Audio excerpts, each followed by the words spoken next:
Alors voici une aide pour les exercices de la séance 2. Donc, je vous rappelle d'abord que vous pouvez, à propos de développer et factoriser, regarder à nouveau les aides d'Ivan Manka qui sont sur la feuille de route. Alors pour l'exercice 3, premièrement, on va développer les expressions, donc en utilisant toujours la distributivité. On va faire x fois x et puis x fois 5. Alors je rappelle au passage que x fois x, on a appris à l'écrire x au carré. Donc on va faire la même chose avec t ici. Pour le petit 2 factoriser, donc pour la factorisation, il faut faire apparaître un facteur commun. Et là, comme petite aide, je vous propose de réécrire g de la façon suivante. G, x au carré, c'est x fois x. Donc on peut dire que g, c'est 4x fois x plus 3 fois x. Et voilà, on a notre facteur commun. Vous ferez la même chose avec h, en écrivant 5 fois n. Et puis là, moins 3n fois n. N au carré, c'est n fois n. Voilà. Pour l'exercice 4.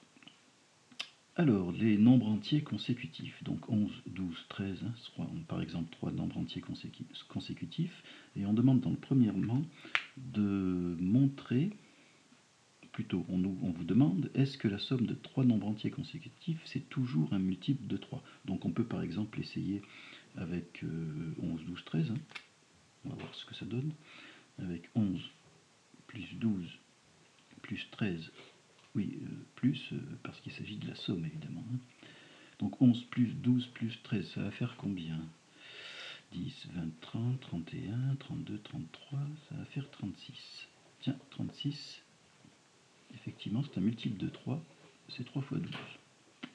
Bon, mais est-ce que ça marche avec n'importe quel nombre entier? Voyons avec 5, 6, 7. 5 plus 6, 11, plus 7, 18. Ah ouais, c'est 3 fois 6. On essaye encore avec, je ne sais pas, 8 plus 9 plus 10. 8 plus 9, ça fait 17, plus 10, ça fait 27. Ah oui, c'est 3 fois 9. Ah, on doit pouvoir faire une conjecture quand même. Regardez. Là, j'obtiens 3 fois 12. Là, j'obtiens 3 fois 6. Et là, j'obtiens 3 fois 9. Voilà. Bon, en tout cas, pour démontrer que c'est toujours un multiple de 3, toujours, je le surligne, il va falloir utiliser une lettre.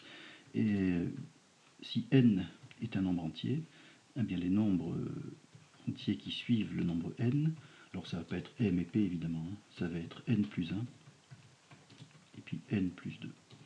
Voilà. Et puis comme on fait la somme de ces trois nombres-là, voilà ce qu'on doit essayer de développer, de réduire. Enfin, on va travailler sur cette expression-là pour peut-être obtenir, puisqu'on cherche un multiple de 3 fois quelque chose. Voilà. Pour le petit 2, je vous laisserai voir vous-même si la somme de 4 entiers consécutifs, c'est toujours un multiple de 4. Voilà, je vous laisserai vous débrouiller tout seul pour le petit 2. Bon courage.